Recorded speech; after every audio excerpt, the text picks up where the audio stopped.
Rebonjour. Nous sommes toujours devant le Seigneur. Comme vous voyez, je suis encore toujours illuminée. Et nous continuons la suite des enseignements. Nous avons un sujet qu'il mérite d'être suivi. Nous sommes à la recherche de l'origine des religions depuis des siècles. Parce que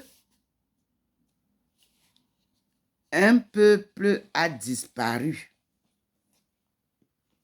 C'est-à-dire, sa voix a été éteinte. Le peuple primitif.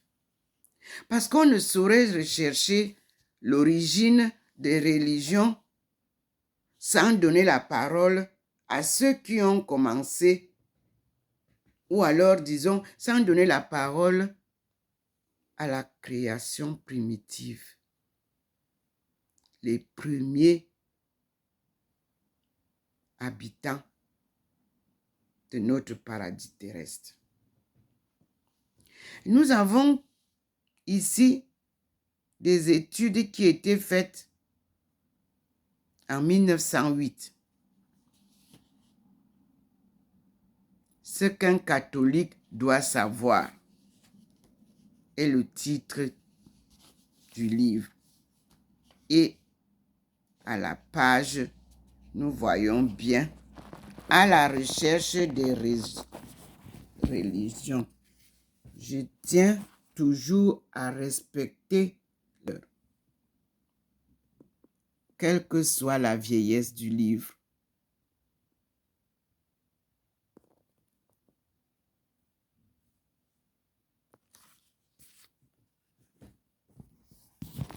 Quand je cite un livre, je prends soin de vous faire savoir les sources.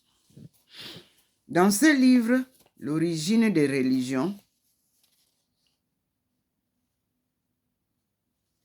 j'ai trouvé le 7 mars 2022 une explication.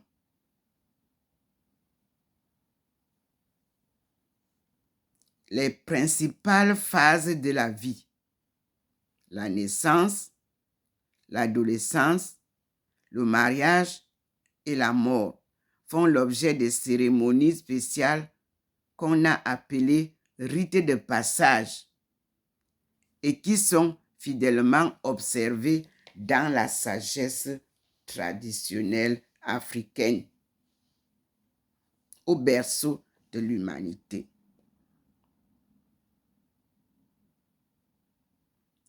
Et au berceau de l'humanité, les principales phases de la vie là nous démontrent aussi que la morale naturelle est partout connue et estimée, sinon intégralement pratiquée.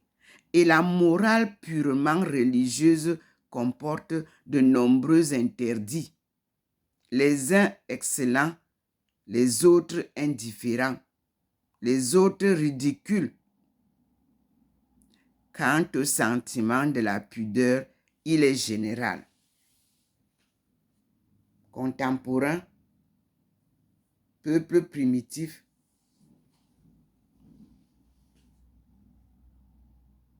c'est pareil.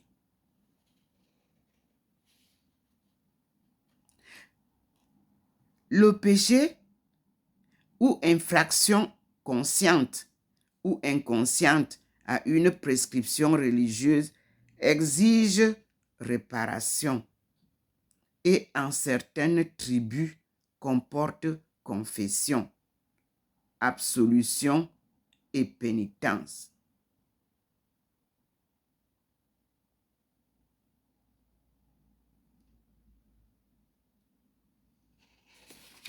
Donc, les peuples primitifs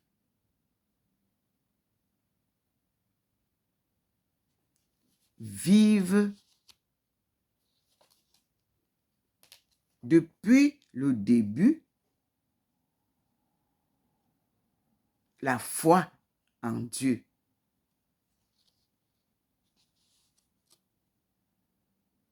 Alors, je me suis appuyée sur l'histoire comparée des religions, un congrès.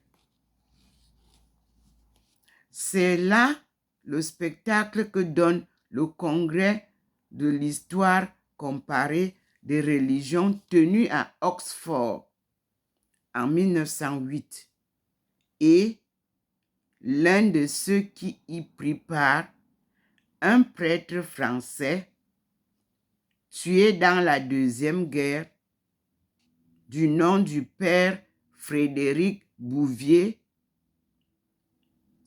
ça doit être les pères de Saint-Jean, S.J, pouvait écrire en sortant de là, c'est-à-dire en sortant du congrès, 2 points, entre guillemets, ce fracas de système qui s'entrechoquent et se détruisent mutuellement est, au fond, d'un effet apologétique superbe. Ils ont voulu relever Babel, mais avant qu'ils aient achevé de la dresser tout à fait, Babel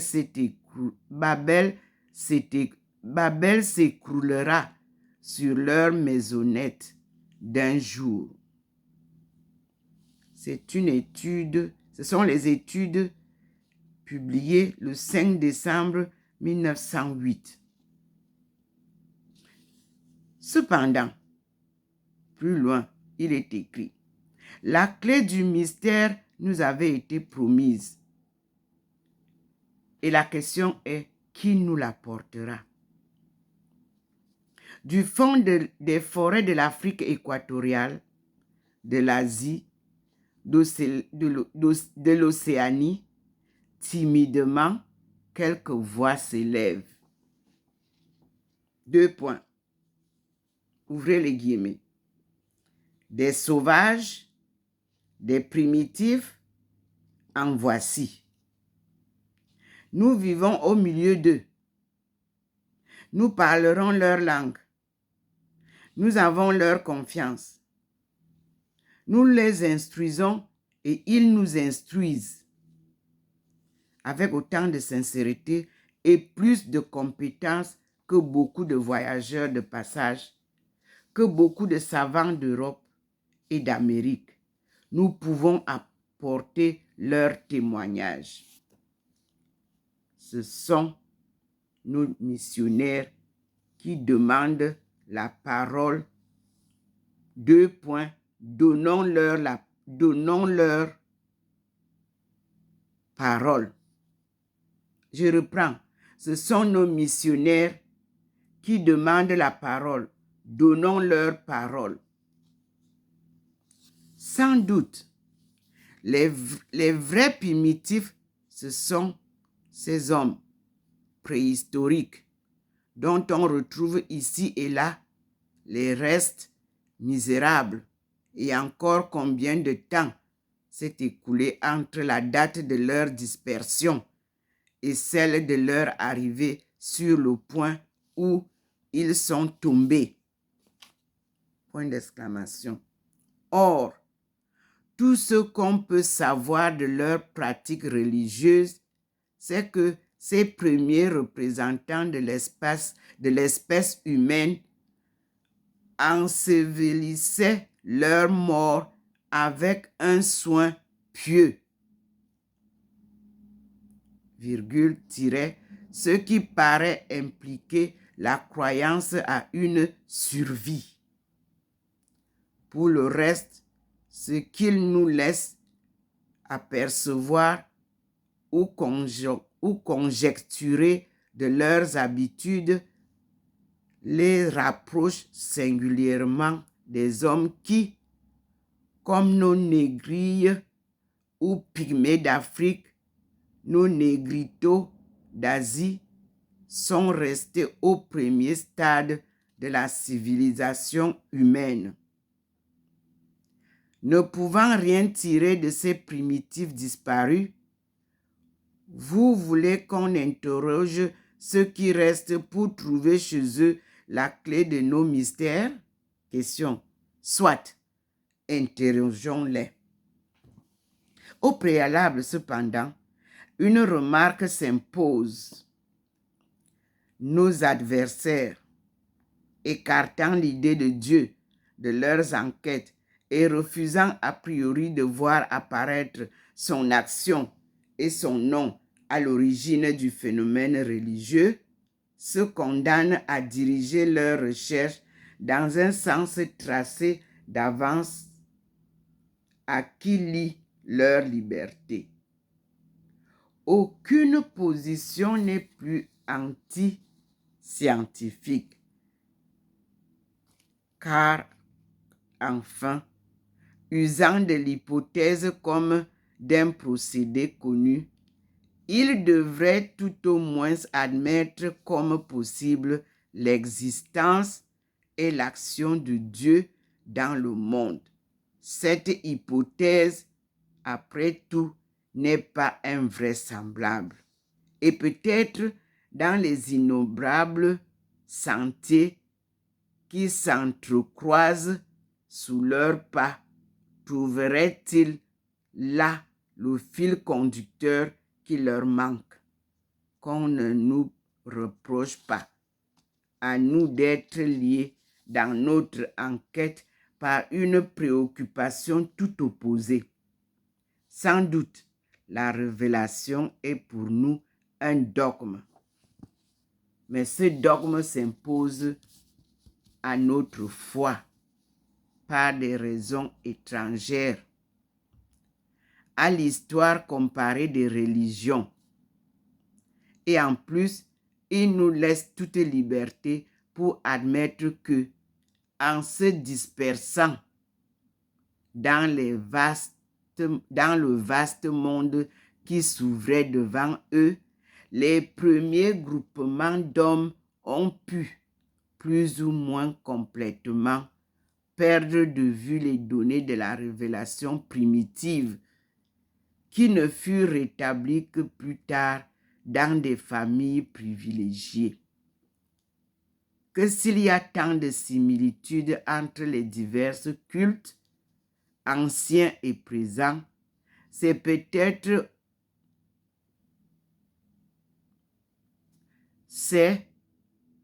peut-on encore soutenir que la nature humaine a eu de tout temps les mêmes tendances et les mêmes aspirations.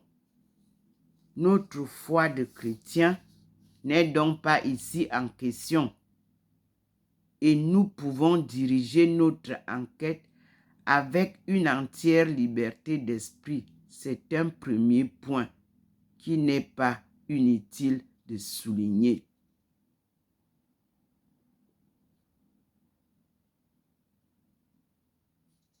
Merci. C'est l'origine des religions que je viens de vous donner, juste une petite lecture d'un témoignage qui m'a semblé important. Parce que toutes les religions sont à la recherche de ce que doit savoir un catholique. Parce que les catholiques, nous n'avons pas appris à lire la Bible. Nous n'avons même pas appris à lire l'Évangile. Il est temps de se remettre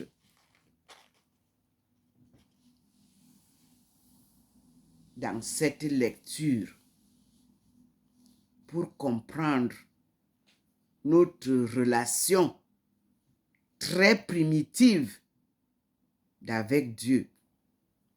Et nos aïeux et ancêtres l'avaient très bien compris et l'appliquaient à la lettre. ils furent exterminés, mais Dieu préserva un petit noyau.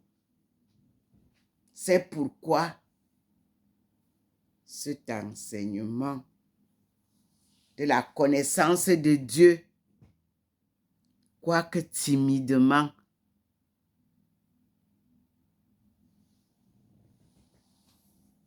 établi, reste vivant.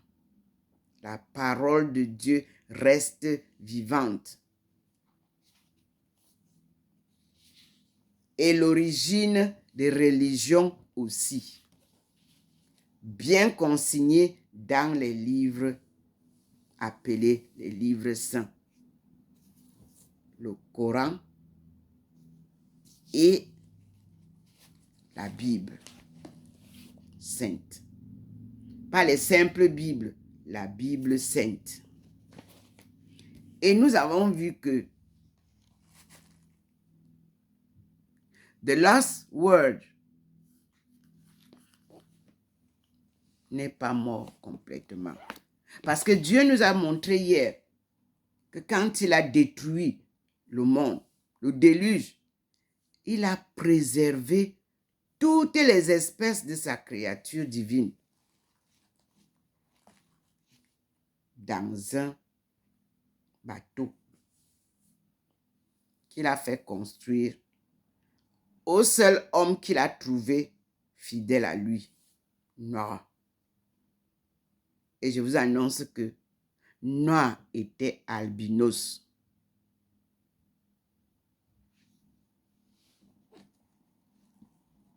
Alléluia.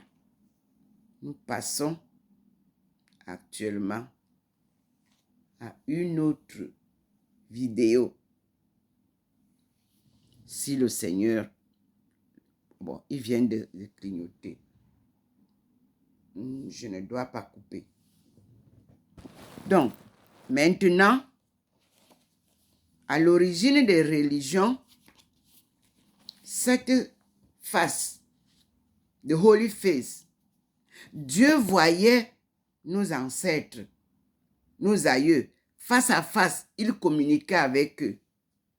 Et nous avons perdu cette faveur. Et ce manuel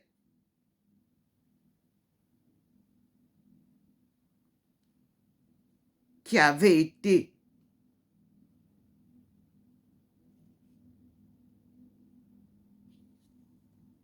écrit pas partout, eux ils ont traduit.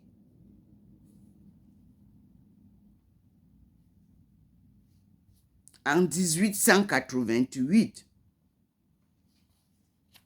nous fait découvrir Thérèse d'Avila, qui avait été remplacée par la petite Thérèse,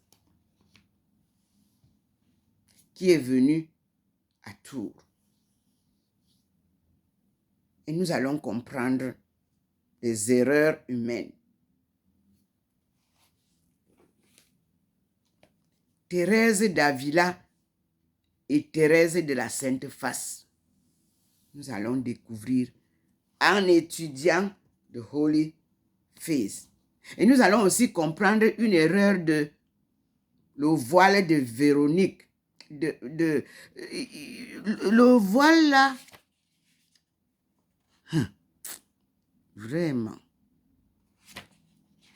nous allons comprendre. Dans aucune écriture de la Bible, on ne nous parle pas du voile de Véronique. Mais ici, on nous dit Holy Face of our Lord, the true copy of the Holy Face of our Lord Jesus Christ, which is preserved and venerated very religiously at Rome in the Basilica of Saint Peter at the Vatican. Je vous montre ce que je lis.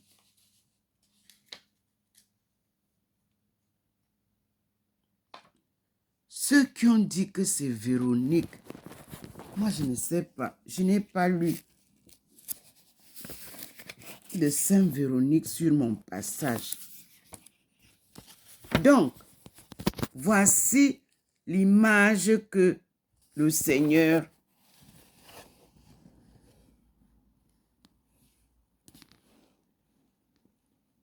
a donnée à Docteur Ndomo. Parmi ces photos, que vous pouvez reconnaître.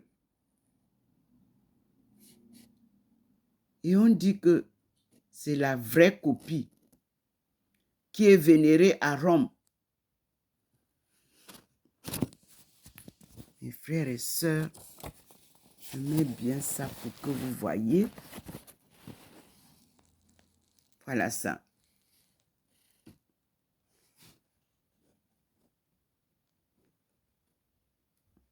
Et je m'en vais prendre aussi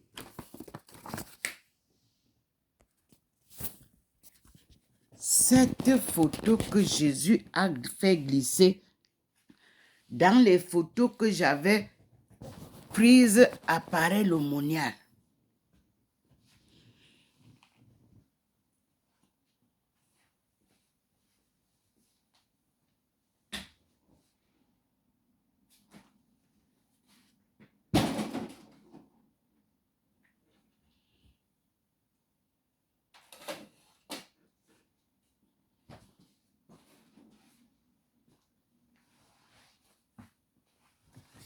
La voici que j'avais encadrée et qui ne me quitte plus jamais.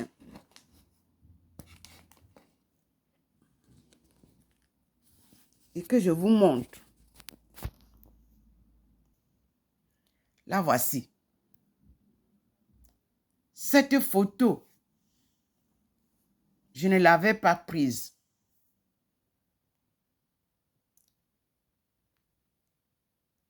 Elle s'est retrouvée dans les photos que j'ai faites lors de ma session de prière pour la famille en été 2007 à Paray-le-Monial. Et c'est cette photo que je suis allée montrer à Monseigneur de Germigny, de Blois. L'archevêque m'a envoyé voir les moines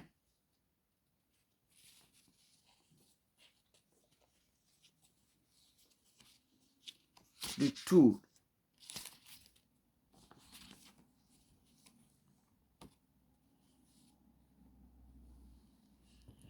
Et je me suis inscrite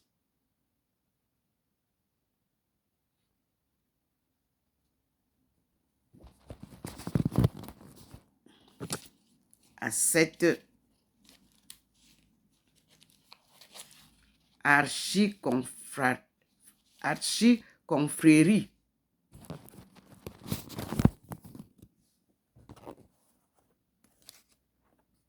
pour poursuivre mon appel, mission. Voilà, j'ai été inscrite. Comme il n'y avait pas assez de place, on a mis seulement Ndomo. Mais dans le registre, c'est Thérèse Ndomo Melingi. Et c'était le 15 octobre 2013. C'est une dame qui a écrit. Voici ce qui est derrière.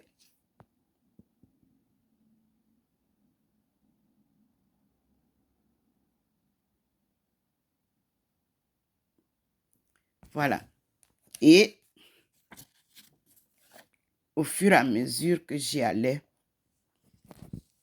j'ai reçu ça parce que les prêtres étaient très émerveillés par mes témoignages et de mon appel divin et des mystères qui s'y passent.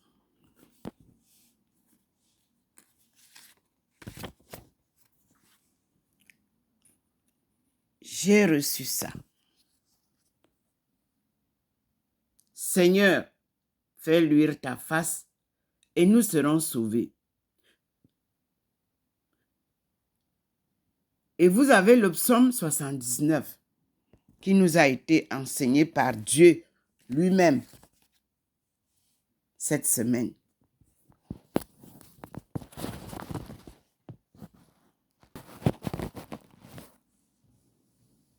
Excusez mes petites manœuvres qui ne sont pas parfaites parce que je ne suis pas assistée par quelqu'un, je fais tout moi-même. Oui. Alors, mes frères et sœurs, c'est une marche programmée par Dieu. Parce que avec Dieu, on ne court pas. On ne compte pas le temps. Parce qu'on n'a pas, nous-mêmes, nous ne maîtrisons pas le temps. Le temps, il est maîtrisé par Dieu. C'est lui qui fait l'emploi du temps.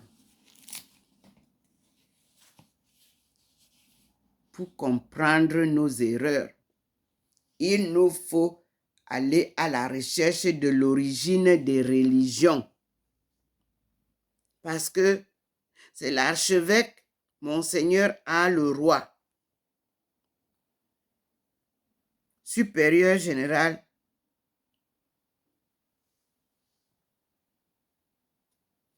des C.S. Je crois que c'est les spiritains. Hein? Je ne sais pas. Qui a fait ce petit, tout petit.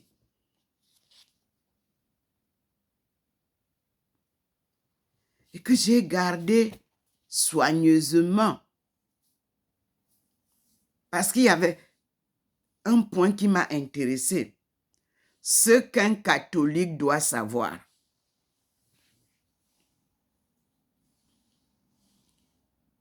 Il date, je vous assure, de 1922.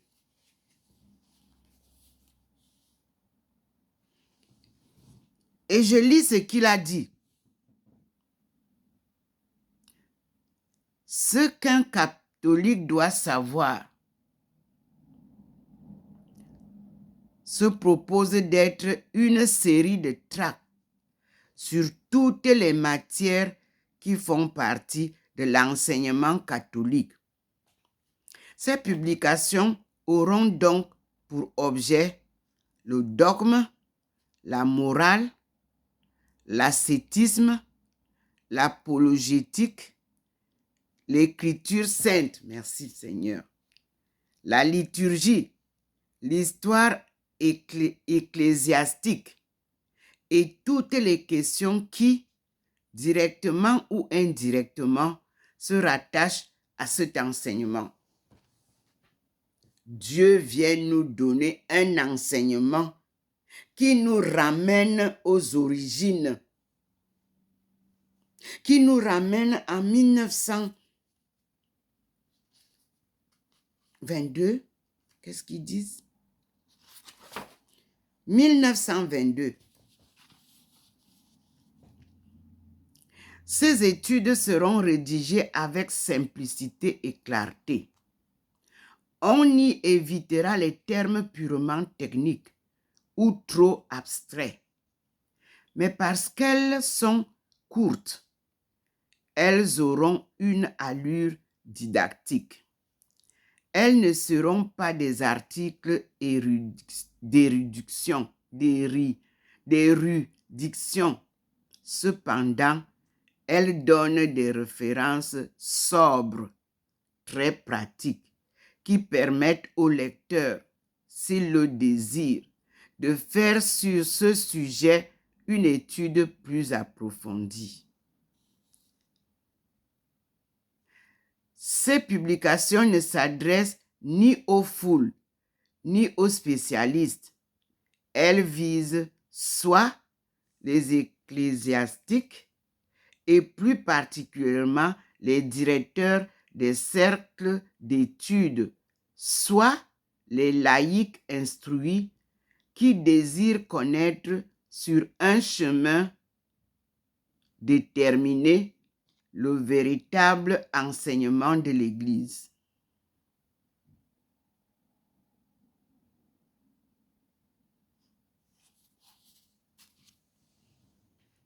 Voici le programme que j'ai choisi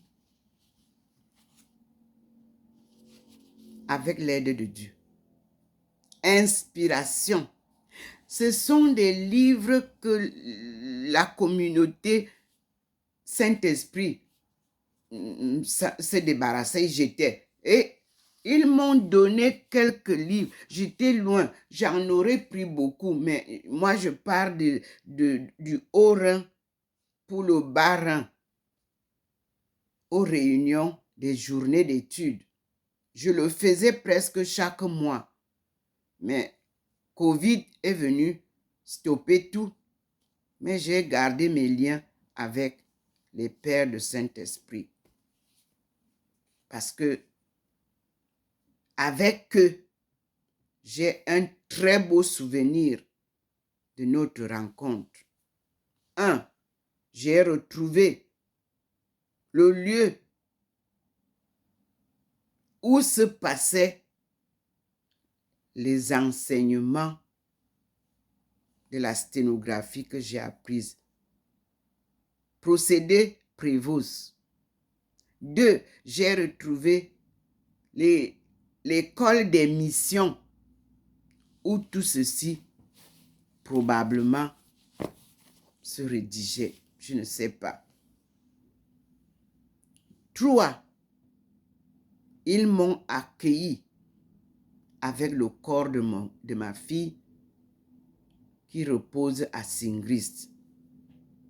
Et pendant tout le temps que je préparais la tombe avant d'être transféré à Paris, je vivais une vie de prière. De Singrist à Saverne, ce n'est pas loin. Et j'allais à la messe à Singrist. Merci pour le père de Marmoutier qui m'a accueilli. Merci beaucoup pour les sœurs, c'est-à-dire les laïcs de cette communauté de l'église de Singrist qui m'ont accueilli. À un moment donné, j'ai voulu déménager pour aller vivre à Singrist.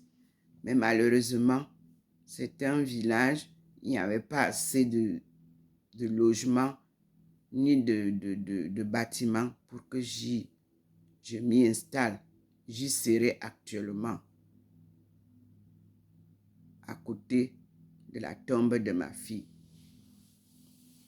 qui est au Bas-Rhin, derrière l'église de Singrist, au cimetière.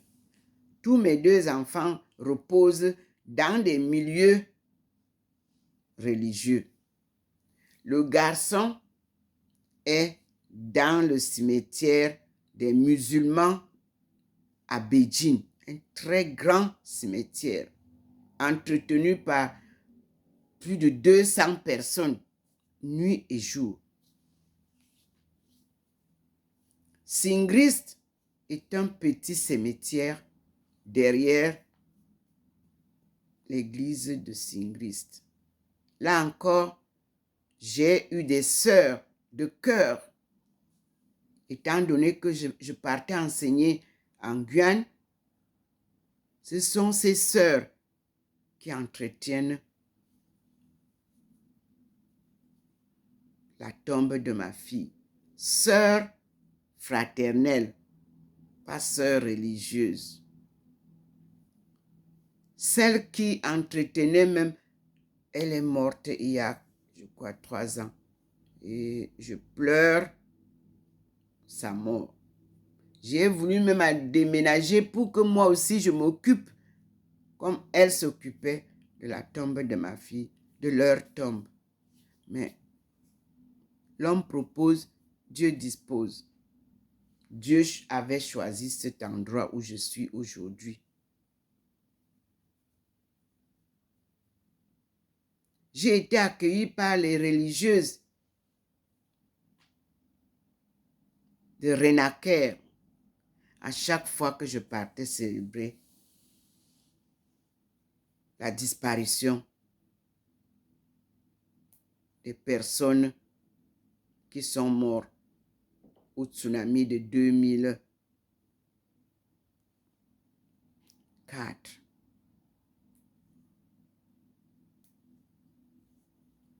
Où j'ai perdu ma fille, qui repose donc à Singrist. Merci Seigneur. Que leurs âmes reposent en paix. En attendant nous retrouver un jour.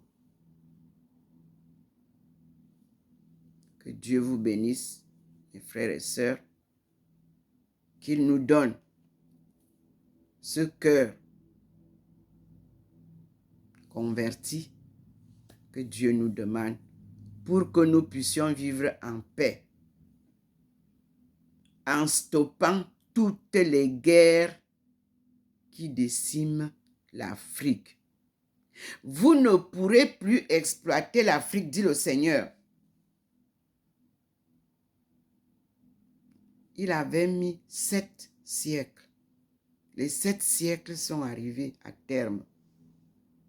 Et il redonne à l'Afrique sa souveraineté, sa liberté, sa joie de vivre. Sa foi inébranlable est restée intacte, malgré tout ce que le monde leur fait boire comme des espoirs. Merci mes frères et sœurs. Nous sommes les peuples de Dieu. Alléluia. Amen.